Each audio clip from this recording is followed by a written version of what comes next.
Good evening, everyone. My name is Yogesh, and I've been working in Century from last 8 years now. Thank you so much for coming to this webinar.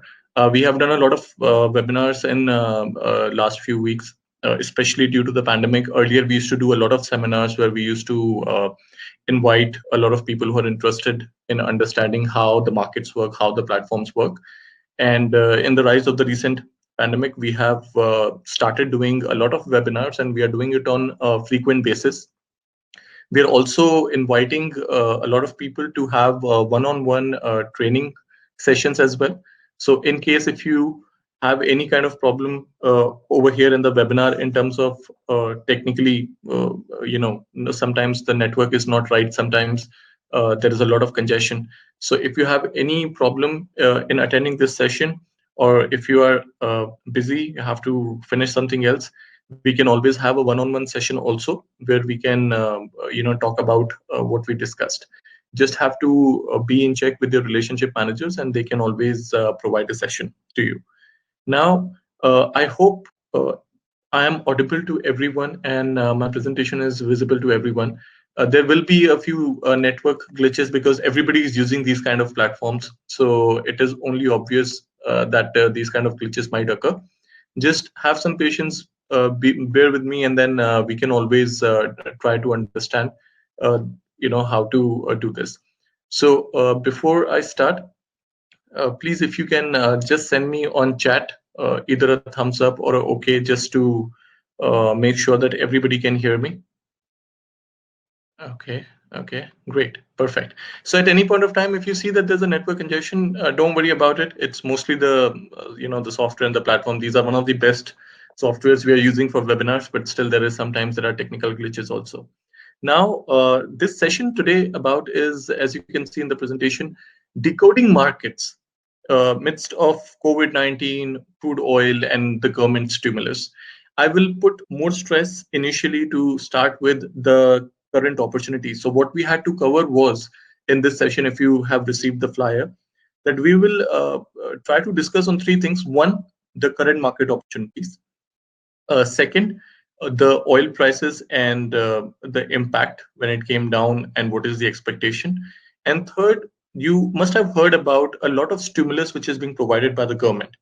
The definition of stimulus in layman language is people don't have money, so the government prints more money and try to help people and businesses to keep the economy ticking. And a lot of countries have done the stimulus: Europe, Japan, China, US, UK, India. All the countries during this pandemic have done stimulus, pandemic relief funds, and still going on. So how these kind of stimulus have they have seen it, how these kind of stimulus have helped. I can see all the chats and messages right now, so I can read. If you have any questions, please let me know. I will be able to answer. Right. So we have discussed about several things in the past. If most of you, I see there are new faces, new people. So sometimes there are a lot of discussions we had in the past webinars about how stimulus is actually helping the stock markets, whether it will be helping the stock markets, how oil prices will move. Right. So going ahead with this, we will talk first and foremost about the market opportunities. Now, it's more like, what do we know?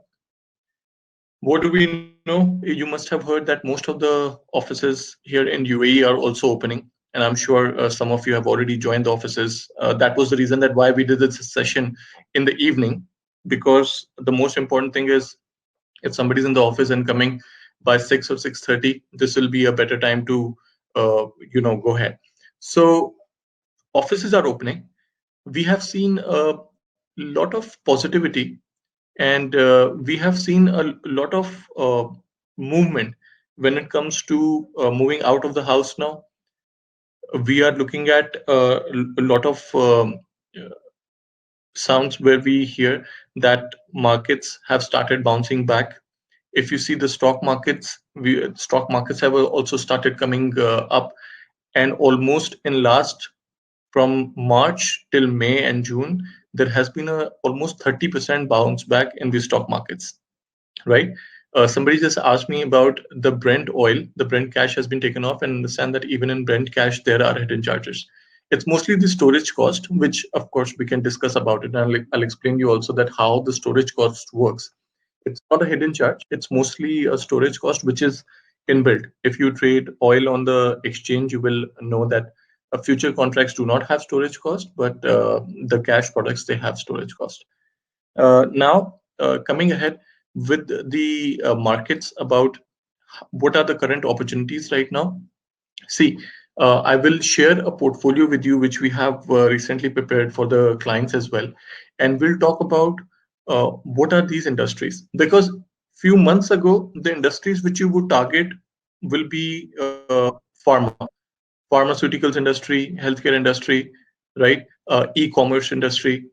Now things have changed. I'm not saying those are not the areas to focus on, but yes, there has been a bit of positivity in the markets. We have seen a lot of economies are reopening soon. There is a lot of stimulus which collectively has pushed markets higher. And looking at that, there are some opportunities which have come up in all these sectors also. So I'm sharing a portfolio with you, and I just want you to, if you want, take a picture, take a screenshot, and you'll be able to also capitalize on it. Before we start, please understand this, that we, Century Financials, we are consultants. We do not manage portfolios on clients' behalf.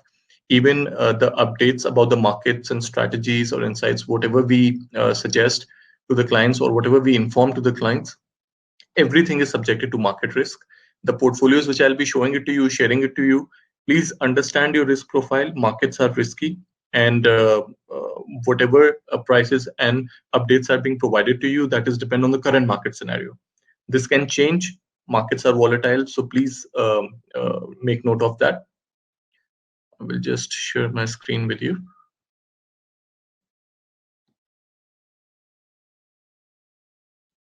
Okay. Now, what you're looking at is a diversified portfolio, which is recently prepared, right? Now, in this particular portfolio, we'll talk about different sectors, because that is really important.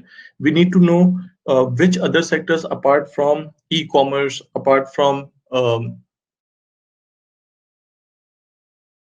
pharmaceuticals, apart from different industries, are used and they're available also for now, because markets have changed, right? So we are looking at sectors which are related to, so we will be looking at technology companies also, but then again, these are not the companies which we normally know. These are not the kind of companies which we are talking about, the Amazons and the Netflix.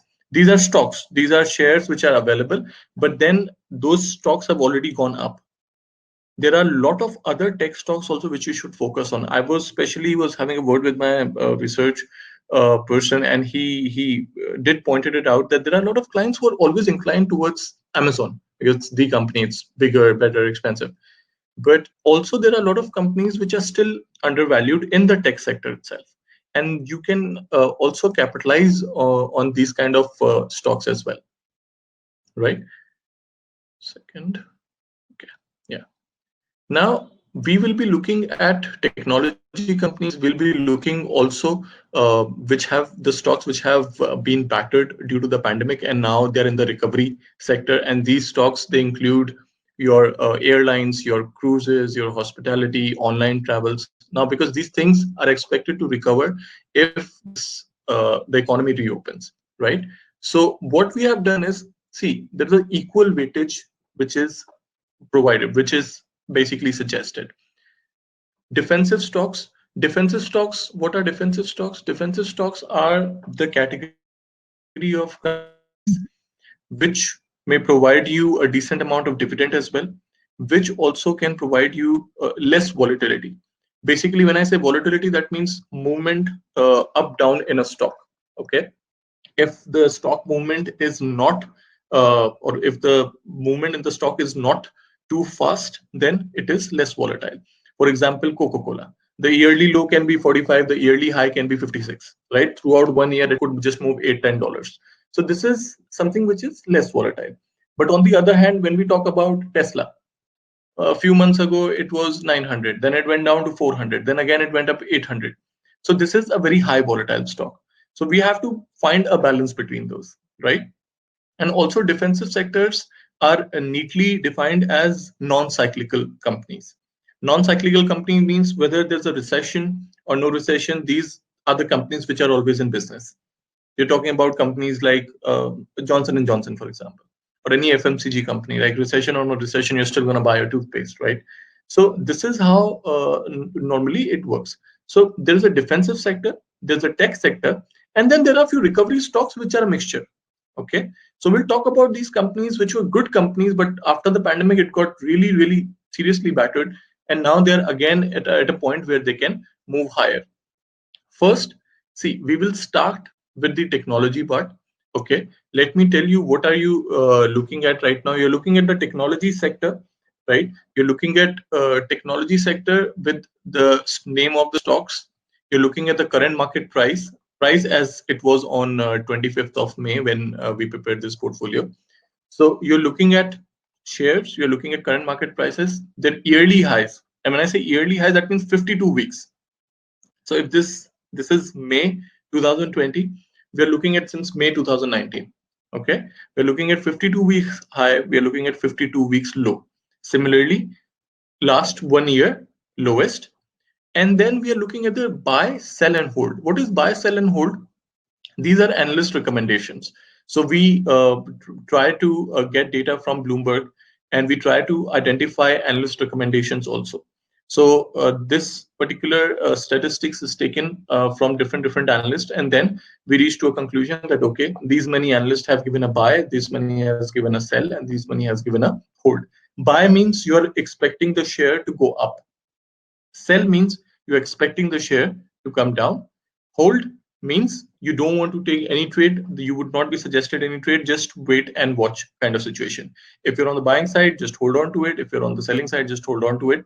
There's no trend right now, right? Similarly, now you're looking at different companies. We are looking at companies like Dropbox. Now, this is the first to begin with.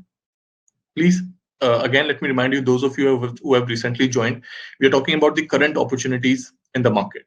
Okay, we will also look into some biotechnology stocks, some pharma companies in a different portfolio. And please let me know if you have any doubts. Keep writing your questions. Whenever I'm through reading the chats, I will be able to answer your questions as well. Right now, to begin with, we are looking at the first stock, which is Dropbox. See, Dropbox, everybody must have heard about Dropbox and the storage industry, and it is still a very underappreciated play because when we look at this stock, it is, see the all-time high, it is around 26.2. All-time low is 14.5, and current price is 21. Around 10 recommendations for the buying side and 3 recommendations for the selling side. Now, if you see, everybody was working from home. Somebody asked me, can you please explain what you mean by buy 10 and sell 3? So these are analyst recommendations. Let's say there are 10 or 14 analysts sitting. Now those 14 analysts, out of 14, 10 said it's a good buy. 3 of them said, I think it's going to go down, so it's a sell. And one of them said, I would want to hold on to it. So like this, there are different number of analyst recommendations, which we have brought through. A bunch of analysts together, and this data has been taken from Bloomberg and from different research websites, right? So let's say there are a lot of analysts which are suggesting, a majority of analysts are suggesting that it's a decent buy. See, everybody is working from home right now. Most of you must have started going out, but work from home is the concept which has now deeply built in our minds. We won't mind if I have an urgent meeting to catch if the person cannot meet. I'm sure both of us can actually do a conference meeting on Zoom, right? So this is something which is a new normal. Now, Dropbox is pushing its way further into the ground. So what happens, most of the companies we have seen, they would hire platforms like Amazon Web Services. Okay, somebody just asked me how's the quality of these analysts and if these are not influenced. We will come on to it, absolutely. Now, coming back on the point, Dropbox. So many of the companies, they hire outside services like Amazon Web Services for their particular cloud platform. There are a lot of companies which are hiring Amazon Web Services for the cloud platform, but then there are companies which are creating their own cloud platform, right? So Dropbox is using its own cloud platform, which is a good thing. Okay. So just for a layman understanding, if you have a Dropbox workspace, you can switch from Zoom to Slack to Adobe to Microsoft Team, any platform which is a work from home platform. You don't have to go to different applications. You can integrate these applications within one particular platform. And I think growing concept of work from home and looking at the price of Dropbox and its yearly high and low, it is a decent stock to enter into apart from all the other. So I'm not saying Amazon is a bad company, but I'm just saying that apart from these companies, there are few more tech stocks which you can look into. Dropbox has this special thing that they are not using any other cloud computing platform. They have their own cloud platform, right? They're not hiring any other agency to do it. So most of the big firms, we have seen that they develop an ecosystem, right? And they hire another companies to do the cloud services like Amazon's. But with Dropbox, it's not the same. With Dropbox, they are doing their own cloud computing. Moving on, we are looking at Slack technologies. I'm not sure how many of you have heard about Slack technology. See, Slack is also a work from home thing. It's like how Microsoft Team is. Slack is also there where you can connect. Somebody asked me, where do we get to see these recommendations on CMC platform? So if you have time, I'll take you through the live platform and I will show you all these trades, all these stocks also, and how to search for it. Just be with me. Now, Slack technologies, it's again a remote software. Like, for example, if you're not having a face-to-face conversation, people would use Slack technologies to converse into a virtual world, right? Any specific subject, like you can easily text on a smartphone within a group. So it's like a group within your phone, and you can talk to your team members directly within one platform. So what happens is, if you have one specific project, you assign that project and you assign people around it, and with for that project, that group is already formed, and you can easily within the same Slack platform, you can have multiple projects working on it. So this is something, it Slack is like an undeniable beneficiary if you're working from home, because if this becomes a more permanent solution to safeguard employees from pandemics, Slack could be the new thing, right? So if you see their current price is 31, their yearly high was 42, yearly low was 15, and then we again have a mixed buy and hold situation. We are getting most of the analysts, they recommend a buy, then but there are a lot of analysts which are recommending a hold also. Somebody asked me, if possible, can you please talk about trading patterns? We'll try to do this. See, technical analysis and trading charts is a separate session altogether. It's a much vast field. So we'll try to have some technical sessions. One of our advisors, will be soon conducting it. So technicals is something which you can learn there. But I will anyways use the platform so we can always talk a bit about charts. Please just keep sending your questions, and I'll try to work on that. Right now, coming back to Slack, this particular company has reported in March with a very good customer base also. The total revenue is up around 57% year over year. Most of the other metrics is also, if you see in this particular stock, it's doing really well. Their revenue is up by 57%, around $630 million, and that is a good thing. So this is again one company which you can look into. Another is Etsy Inc. So Etsy, Peloton, and Elastic.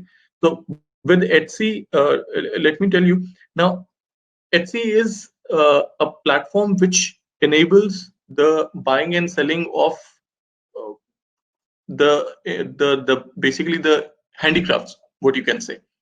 There's a lot of big market over there. There are a lot of creative things, a lot of merchandise which Etsy has, and the results have shown a really good growth. If you see, their merchandise sales are up around 80 to 100%, more than $2 billion. We have also seen their earnings, which have been going higher. If you see their total sales, it is up around 130% than a year ago. So this is also something, and again, it's an online platform. So mostly on the same account of e-commerce, it's just a different product base. So you can see these kind of companies as well. Now we are looking at Etsy, which is 14 buy and 1 sell, and again 3 hold. So we are looking at majority of the analysts, they have suggested a buy. Somebody asked me about Elastic NV is a better buy because on 10 buy and 1 hold. Yes, that is also possible. But see, analyst recommendations, as somebody asked me also, that what is the quality? How do we know that whether it is influenced or not? So this is not normally a deciding factor. Deciding factor, again, I'm telling you the deciding factor. I'm talking about the revenues. I'm talking about the earnings, right? Yes. While so, for example, when I'm telling you, you can question my approach also. That how can I say that this is good or this is bad? I'm just looking at the numbers. How those analysts have looked at those numbers, it's their approach. But let me tell you, buy, sell, and hold should not be your metrics of deciding, okay, now I'm going to finally buy this. This can be more like a third or fourth opinion that, okay, most of the analyst recommendations are on the buying side, so let's be on the buying side. But in real terms, like, for example, see, before we move to Peloton, since we are talking about Elastic, let's talk about Elastic also. See, Elastic, it's like it provides a very open source of software stack. Like for example, within apps and websites, you can search. Uh, okay, like for example, see, like if internet has Google, right? How do we connect internet and Google? You log on to internet, and if I say Google, you know how important. If there is no internet, there is no Google. Similarly, if you have internet, you will need Google, right? Elastic is very much similar, the same relationship what Elastic has with Uber. Okay. So when we are talking about Elastic, we have to see there are these kind of companies like Shopify, for example, Stack, Twilio, Uber, uh, and lot of these are like Fortune 500 companies. They use Elastic company to power and mission critical search apps. So there are lot of lot of productivity can be achieved through Elastic related softwares. And when we are talking about companies like Shopify and Uber, these are the companies which are here to stay, right? And similar to these companies, this particular industry is running up. So companies like Elastic will not just be a good buy because 10 analysts said a buy and one of them said hold. It can be a good, obviously it can be a point where you can say, okay, majority of the analysts are also on the buying side, but your reality should be, you have to understand that, okay, which kind of companies the Elastic NV is connected to. If it is connected to Shopify or Uber or any other Fortune 500 companies, it's a good, right? So you need to see the fundamentals, you need to see the technicals, and then you need to move on to the analyst recommendations and see what analysts have to say about it. But that always cannot be the deciding factor, right? Again, if we are talking about work from home status, and we are talking about let's say if you have to improve your in-house search tools also, Elastic can help you with that also, right? And then let's talk about Peloton Interactive. Now Elastic, if you see, before we move to Peloton, we are talking about current market price of 83, weekly high, yearly high is 104, yearly low is 139, 39, right? So it went to a yearly low of 39 during the pandemic, and then it started again recovering.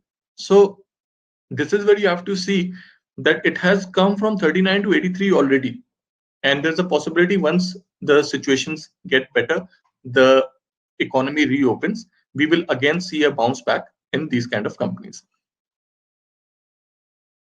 Okay, somebody asked me, most of these stocks have recovered. Can you point out stocks that are undervalued at the moment? See, these kind of companies are undervalued. When you say undervalued, that doesn't mean that if something was at, like BlackRock, I'll give you one example.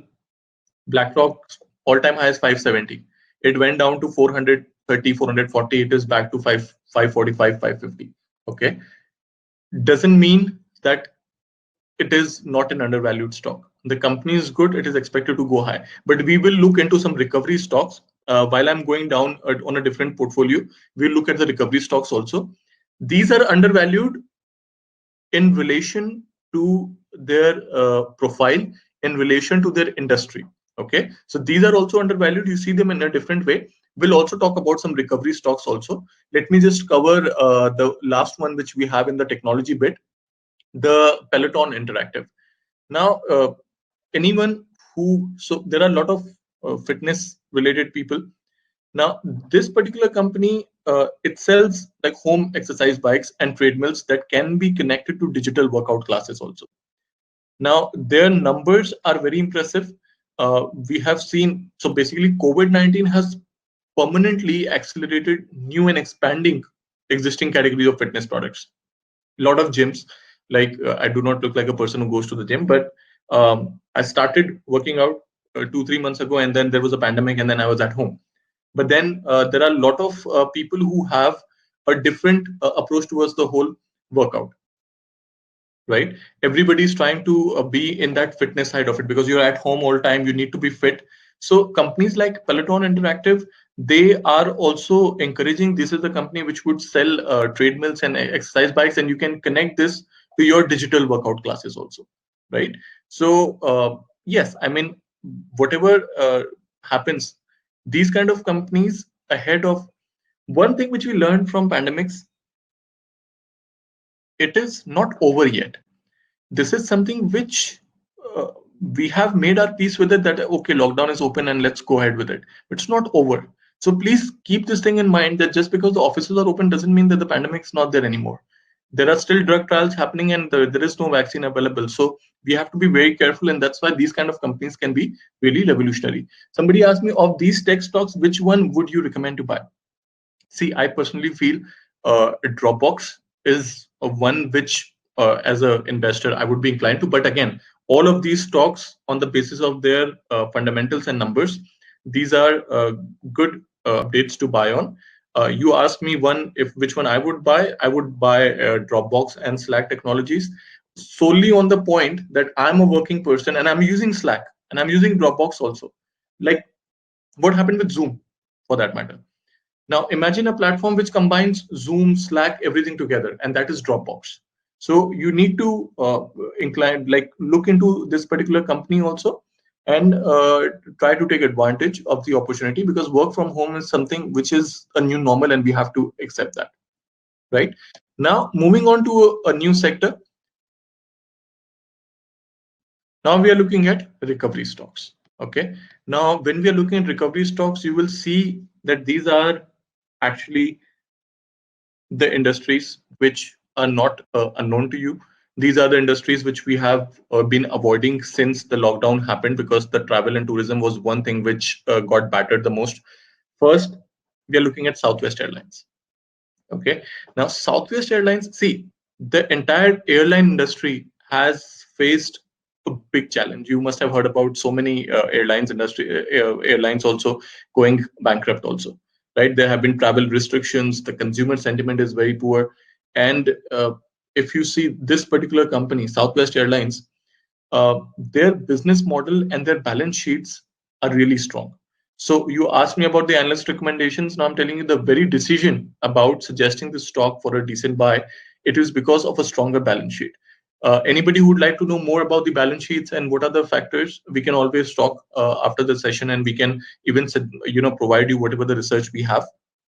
Now, uh, from last 47 years, Southwest Airlines have given a consecutive profit.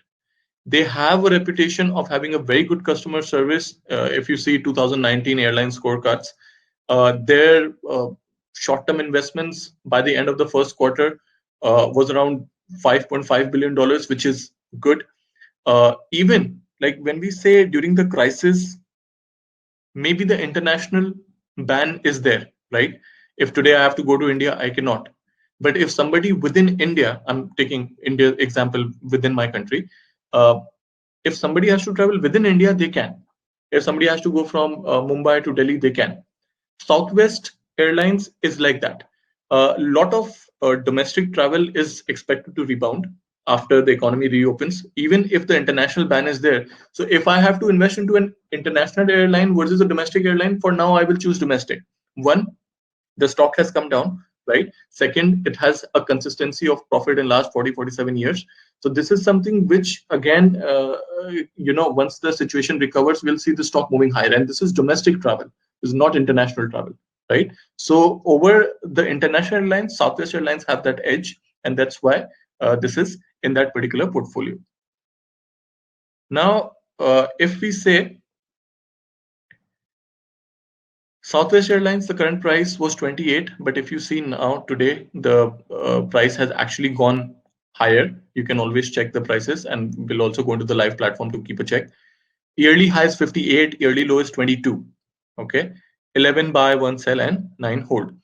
Southwest Airlines, again, it belongs to the travel industry. Next, you will see is Carnival Corp. Now, for Carnival Corp, again, it was a cruise liner. That was the one of the toughest sector, highest profile corporate victims, if we say, because there was a massive outbreak of the disease in the Princess Line of Cruise and recorded almost a $731 goodwill impairment charge in the first quarter, right? After writing down the value of vessels. And the stock has gone down 70% from year till date. They have enough liquidity to sell through pandemic. So one thing which we were doing after the pandemic hit, we made a list of all the companies which can survive, because now it's a big difference. Some companies we always believed were good, but when the pandemic came, those companies got a major hit. So what we did, we tried to make a list of all those companies which have enough cash to even sail through the pandemic. Carnival Corp was one of them, right? So they raised a huge amount of capital to weather the crisis. They took a public offering also around 62.5 million shares, priced at $8. They raised a debt also. So now, as per the CEOs, they have enough cash to deal with it. They are resuming the North American services also. They've already resumed it, and I think they have announced it on May 4th, and they will be resuming the services on 1st of August. This does again depend on what happens to the pandemic also, because they have to do this on 1st of August. We are looking at the economy which has started reopening. So there is a possibility that again the demand for cruise liners among consumers will start, right? And we have seen markets also going higher due to the stimulus also. So all these stocks which are, somebody was asking me about the recovery stocks. So these were the companies which we were not recommending before. But now with announcements, with proper research and identifying that they have enough cash to sail through it and what is the expectation in the future, again, these are some stocks which might recover. Please understand this. As I said, this is based on the current market scenario. I'm just giving you an update. You can always calculate your risk and then invest. Next, we are looking at extended stay America Inc. Now, hotel business. So airlines, another cruise liner. Now we are talking about the hotel business. When we talk about extended stay America, during their pandemic, even the pandemic, the entire hotels, like this particular chain, they kept their hotels open. And most of them, you'll be surprised to know, why they kept their hotels open when everybody was closed.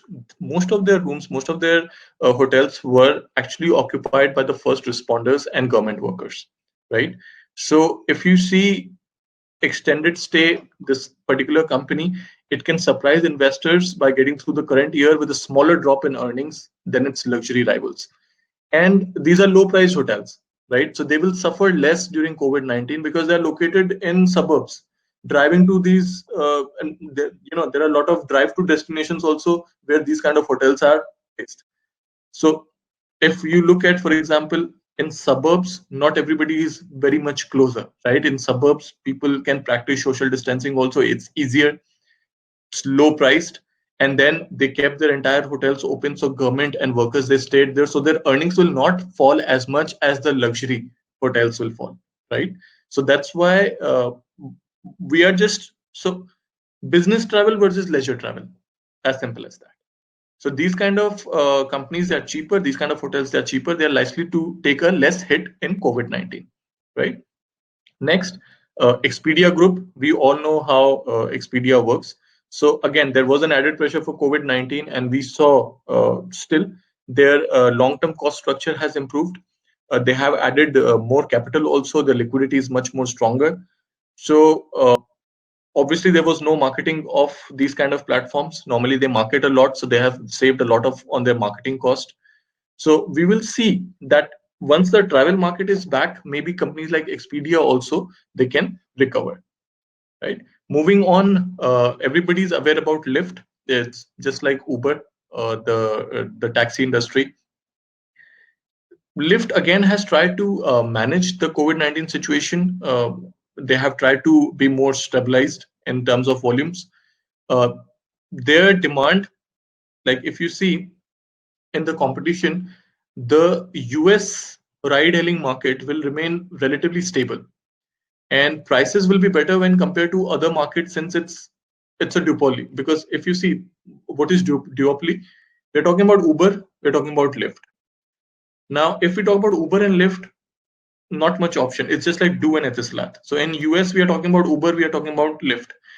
When a survey was done, Lyft was understood to be gaining a bigger market share as compared to Uber, and that happened before the pandemic struck, right? So when the pandemic struck, we saw both the companies going down. But now why we are inclined towards more towards Lyft, because Lyft has a larger market share than Uber. Their profit generation potential is higher, the much more innovative. So that is actually a top pick than Uber, right? So these are some recovery stocks which we have seen. You can always talk more to your relationship managers also about this. Then the last sector which we were looking at is defensive sector. Now, defensive sector, as I said, these are the companies which are less volatile. These are the companies which do not get affected whatever happens. If even if there's a recession, these are the companies which will always go through, right? And some of the defense, most of the defensive stocks, they have this quality. They provide a good dividend also. So you can actually keep a check on all of these companies, and these are the names which you have heard. Most of the names which you have already heard. We're looking at companies like Pfizer. It's a pharmaceutical company. Their first quarter earnings, which was reported, were 80 cents per share, and it actually beat the estimates.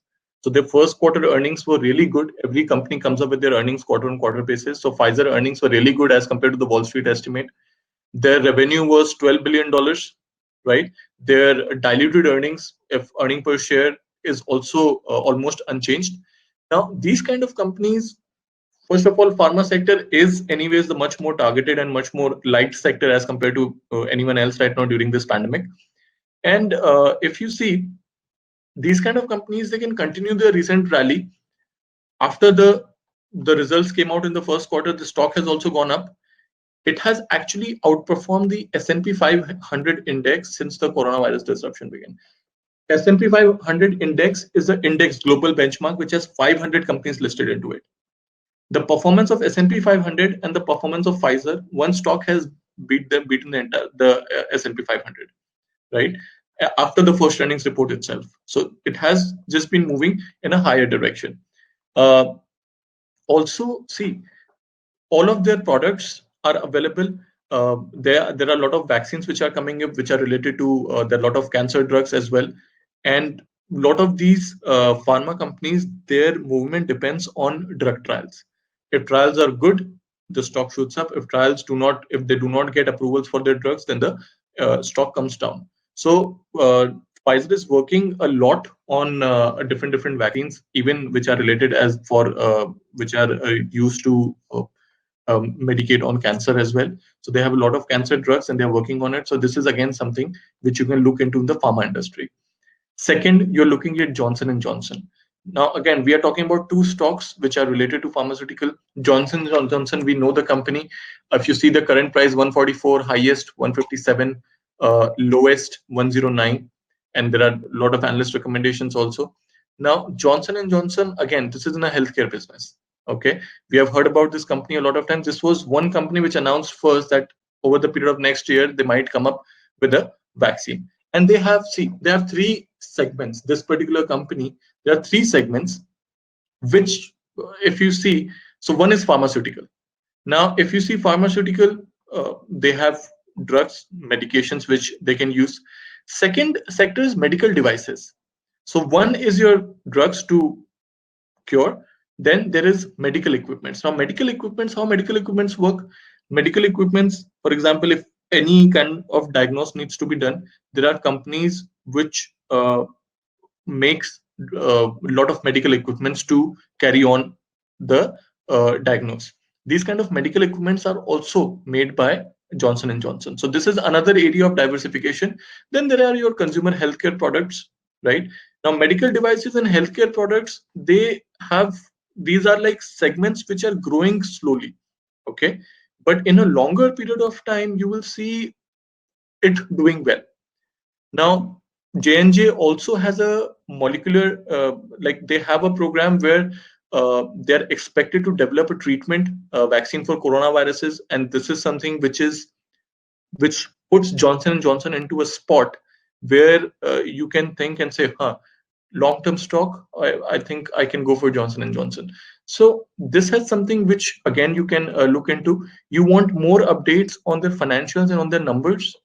We are more than happy to provide you a custom-based research also, which we are already providing to our clients. Now, after pharma, we move on to another defensive sector, which is telecom industry.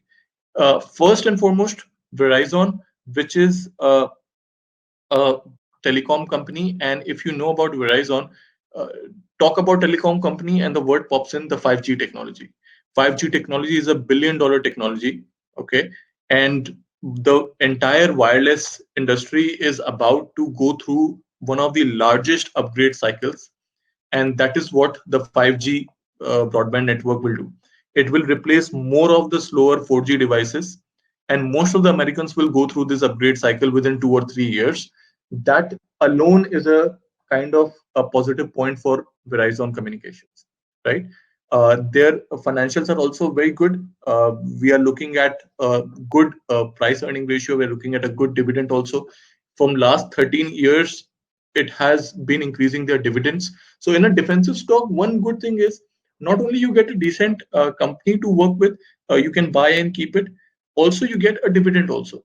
And in case of Verizon, we have seen a consistent hike in dividend in last 13 years. So they're looking at healthcare, medical equipment, consumer healthcare products, and then a decent dividend also. That's why we are looking forward for this particular stock. Now, the last two, we are looking at Crown Castle International and Costco Wholesale Group. So if you talk about Crown Castle International, like, see, these two companies again will throw some light on it. Let me move on to a pharmaceutical industry also. So we have Crown Castle International and Costco Wholesale Group. There are a lot of numbers which are available for this also, and we will share it with you before the session ends. Let's quickly move on to some pharma industry stocks also. If you have any questions, please let me know. Write it on the board, and we will move forward.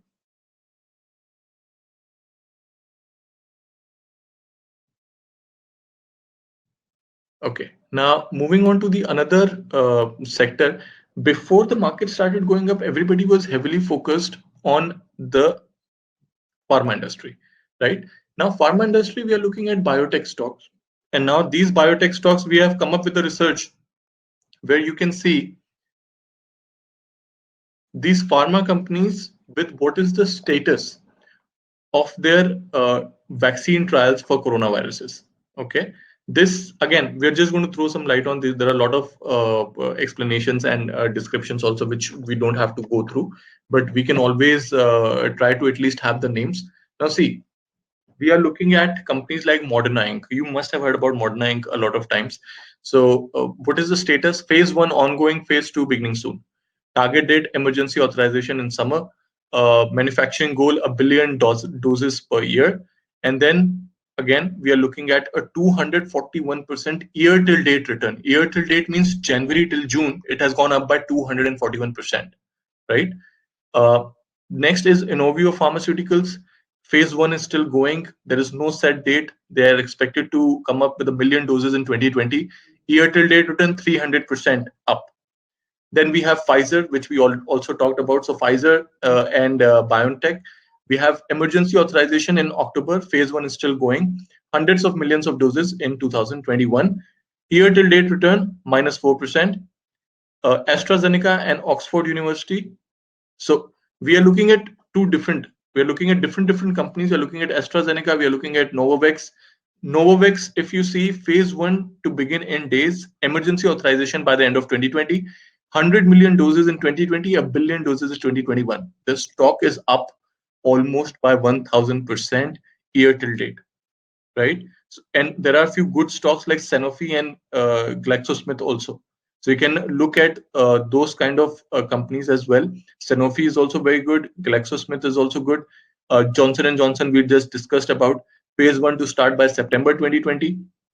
If we see it is up by 3% year till date, hundreds of millions of doses by 2021, a billion doses by 2021. So this is the you can say a chart of all these top pharma companies which are running in the race of finding the vaccine, and any one of these companies can get it. But again, these are the favorites which you have seen in the pharma industry, right? Now, that being said, let's talk about second.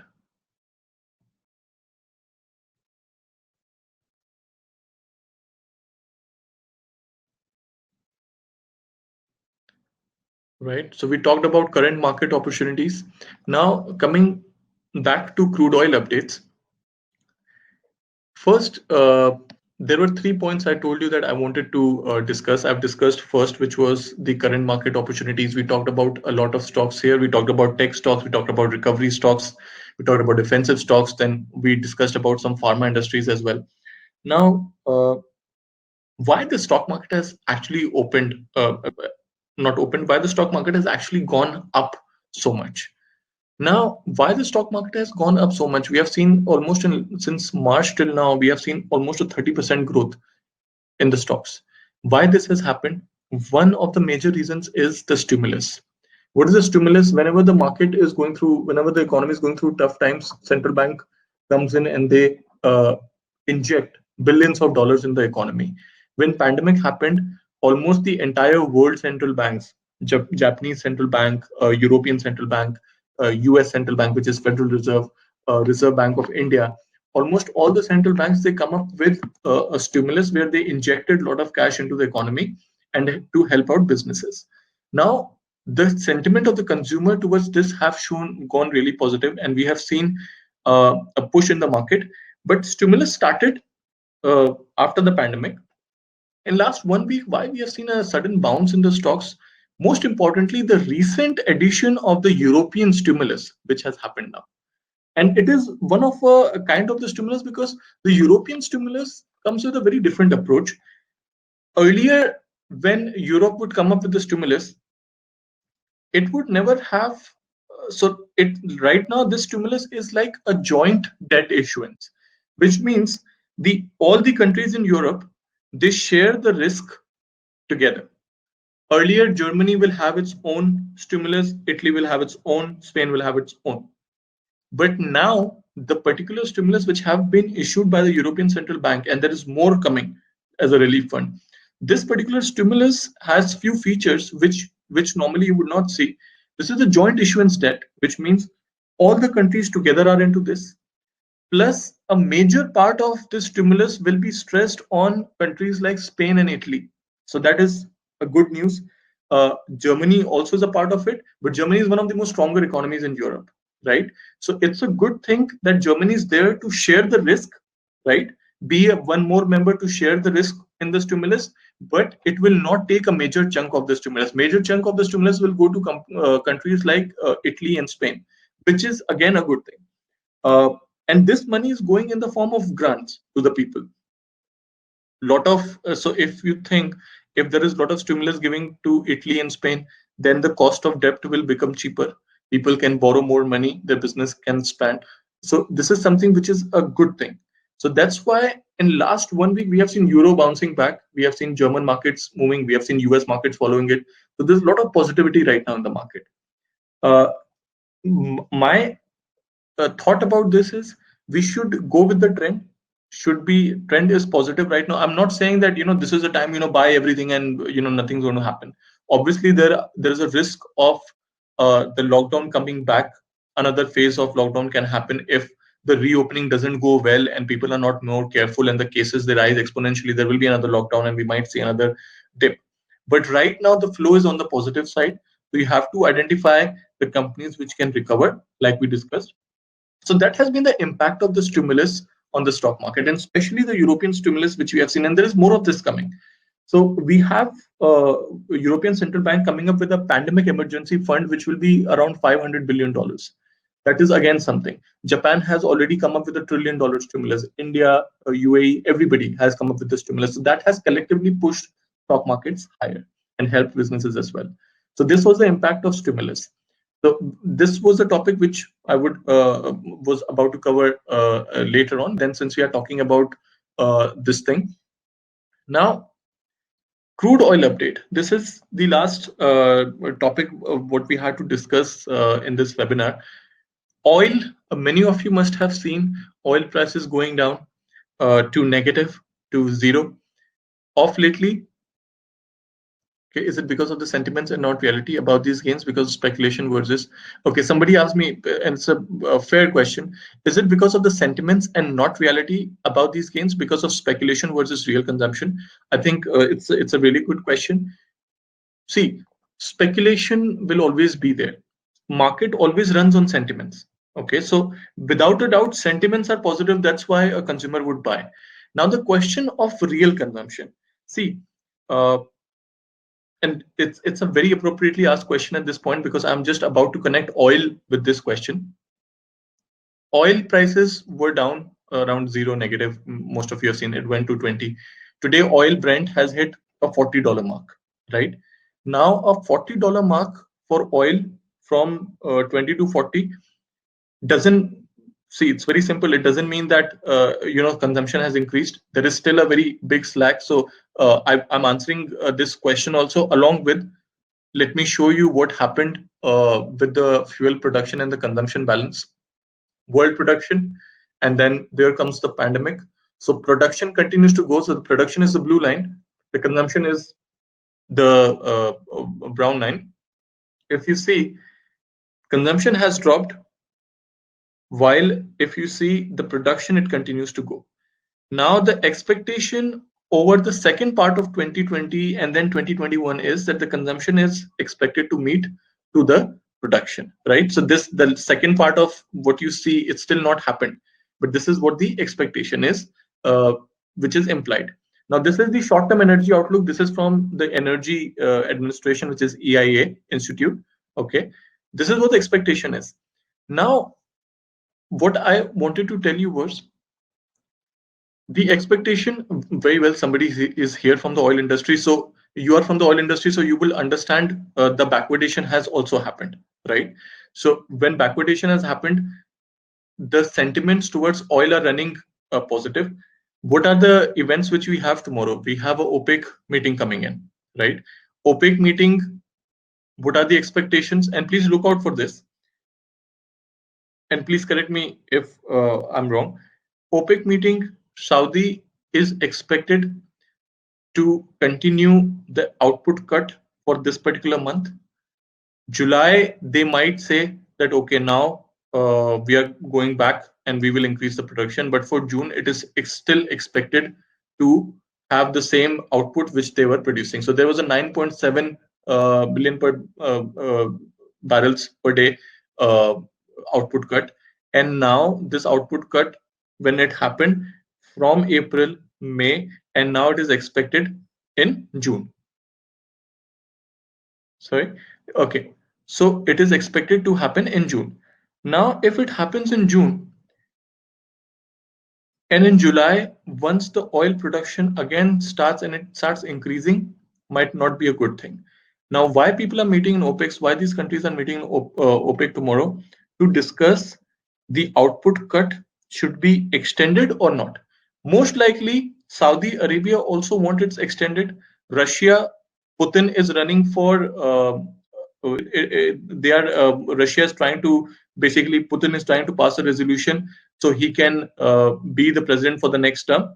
Okay, so he also wants Moscow to have higher oil prices and the companies to run fine. So Russia is not expected to interrupt in the output cut. Saudi also at this point of time, Saudi has mixed feelings. Why? Because they might start producing oil in the same capacity in July because they have to think about the market share also. So mixed feelings are there, but tomorrow OPEC meeting, it is expected that the output cut will extend in June. A superb push in the oil prices might come if the output of the meeting comes out a 3-month extension of the output cut. Now that is where you have to focus on for tomorrow's meeting. Most likely the results will also be out tomorrow if there's a virtual meeting and if the output cut is extended. Second thing, now since there are people from the oil industry as well, so we have something called backwardation. I'm sure those who are aware of this, they very well understand. Those who are not aware of this, let me share my platform and show you. One second.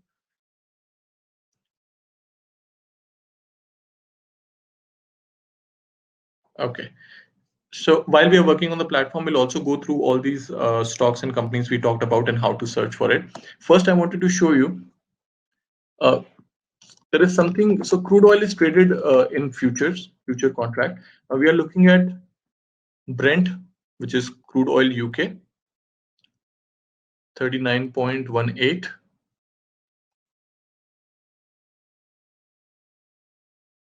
and September.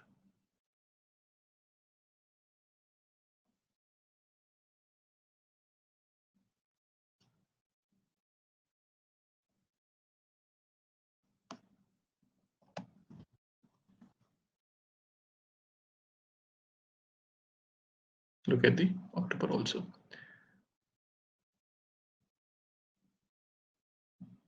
Now see, there is a slight hint of the point that the future demand for oil, because earlier the difference between all these future contracts, one contract was at $20, another contract would be at $30. There was a $10 gap, which now we have started seeing less.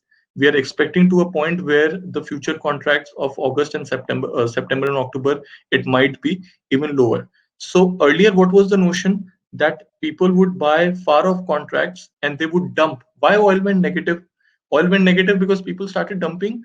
The investors, they started dumping the current contract. They started selling it off because nobody wanted to take the delivery, because nobody expected that there will be a rise in demand and there will be a reduction in output, and the storage cost will continue to be higher. So they started dumping off the current contracts. We saw prices declining, even going to negative. That time, the difference between contract of April and May, or May contract May and June in US oil, was a big gap of 10, 11, $20.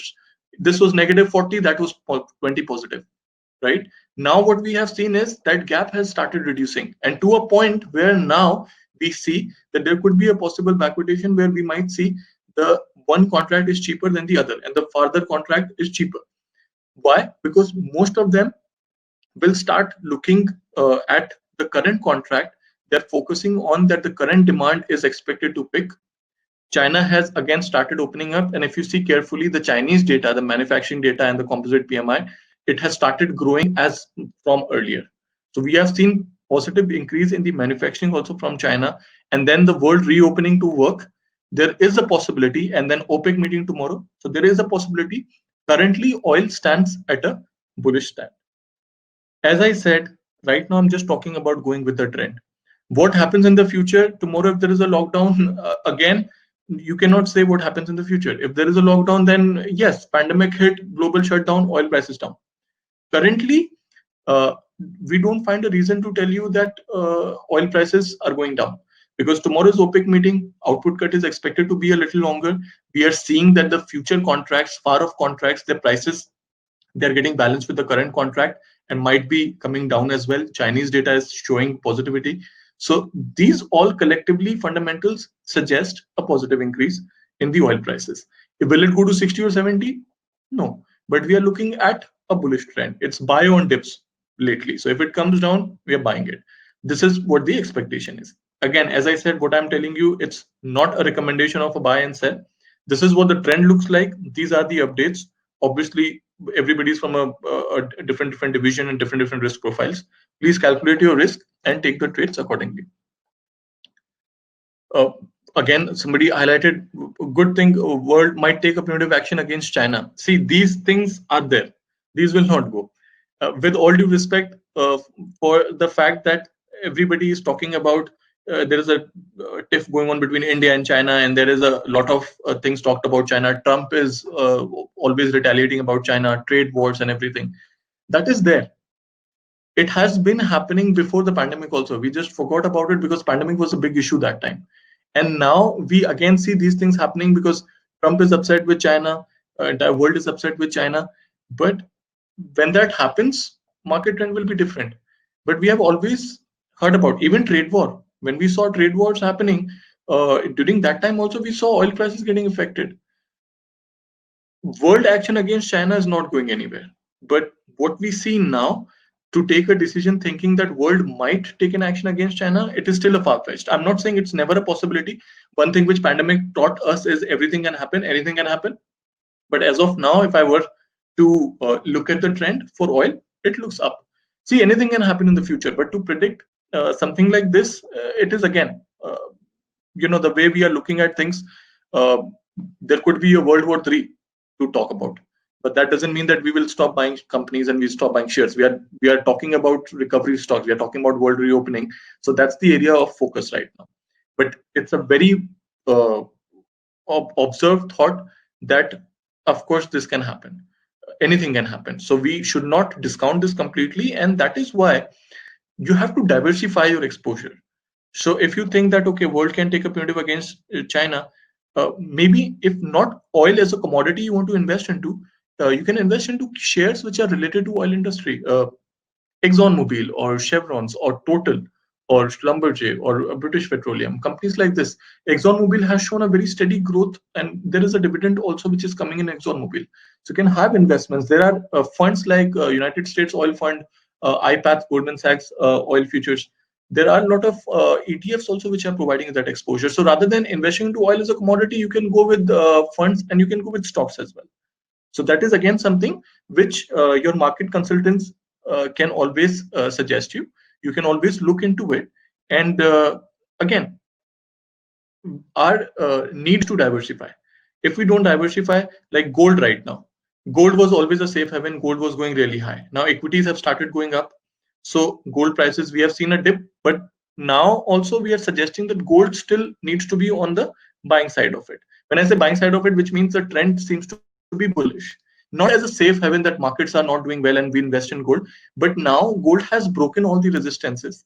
Gold mining companies are still on the higher side, so we might see again a push in the gold prices also. So diversification is needed.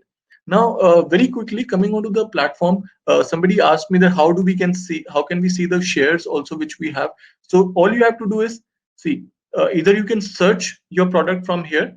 So let's say you write Slack technology. So you write Slack.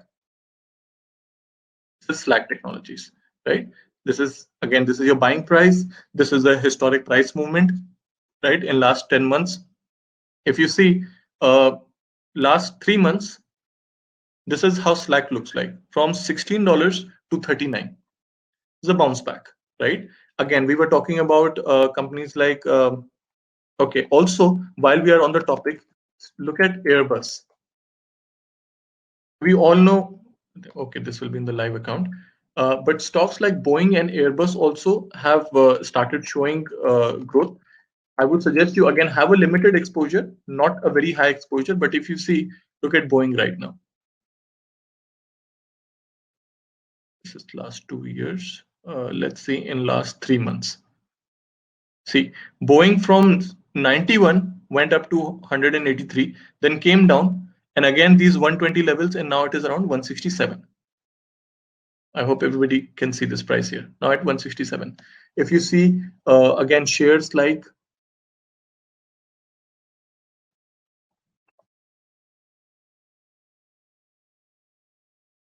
Carnival Corp. Now see, Carnival Corp, it went down to $8 and now it is around 17. It fell down from 49. See, please keep this thing in mind.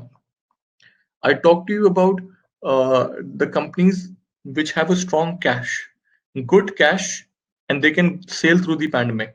Carnival Corp, which was around $50-$60, has come down to 8 and now it is 17. So even as a stock, if you're expecting in the future that industry will improve and after the reopening over a period of time, things will get back, this could be a brilliant stock to invest into. Okay, somebody asked me, gold, does gold also have a holding cost? Futures do not have. So coming back to the holding cost, it's a storage cost. Cash products they have, because of the serious spread gap between spot and futures, the storage cost increased worldwide. Everybody is aware about it. Futures do not have the holding cost. If you trade in gold spot, it has a holding cost, which is your storage cost basically. And somebody asked me about food stocks and restaurants also. So see, food companies again, I would rather be still inclined towards companies which are so packaged food industry, for example. I think it's one area where you should target. We have not included much of restaurants right now. Still not sure how many people would go out and eat.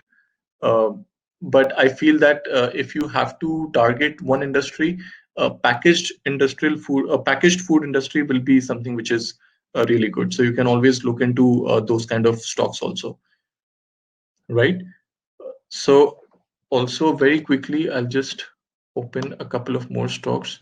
So we are talking about ExxonMobil also, guys. ExxonMobil, look at the movement of ExxonMobil. See, oil can, from March till June, oil was roller coaster, right? Look at ExxonMobil, talking from here. See, 26th March.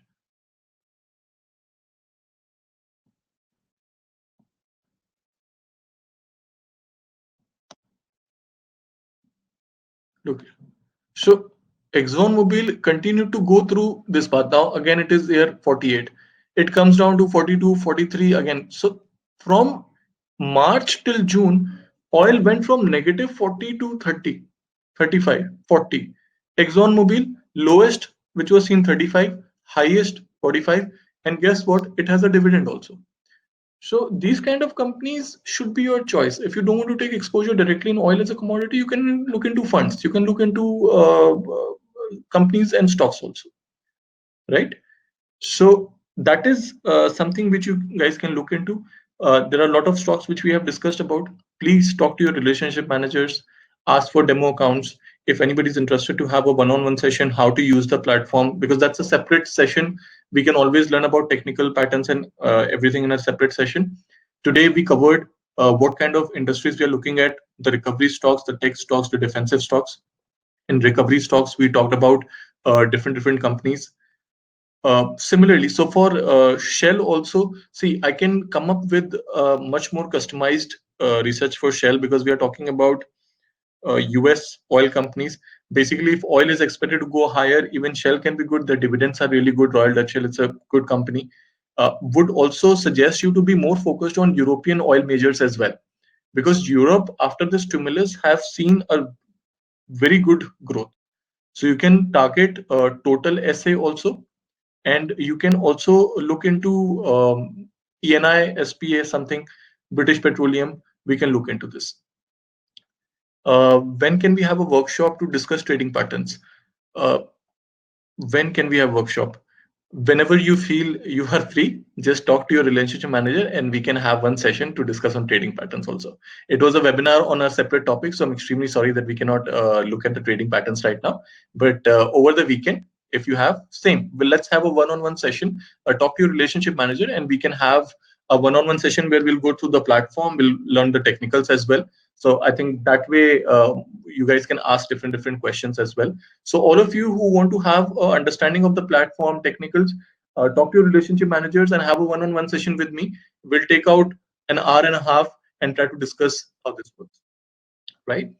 So once again, guys, thank you so much for joining this webinar. I hope it was informative. We continue to do these sessions on different topics. The portfolios which we have made recently, we continue to share it in the next sessions also, the same ones. So you can stay in the session in the next few sessions and see if there is something new. We'll have different topics to work on. Somewhere we will also talk only about practicing on the platform. So those are different sessions.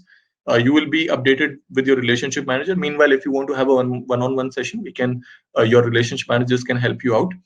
I know the lockdown is over and most of you are out and about, but please do not get careless. Take a very good care of yourself. You may or may not stay home, but please stay safe. A big shout out to everybody from the medical industry. Thank you so much for what you guys are doing. If you have any of your family members or friends who are in the medical industry, healthcare industry, risking out their lives in and out, thank you so much on behalf of Century Financial and myself and my whole family. You guys are doing a great job, and I hope a great health to all of you. We'll meet again very soon for these personal sessions. Till then, stay safe, and thank you so much once again for coming.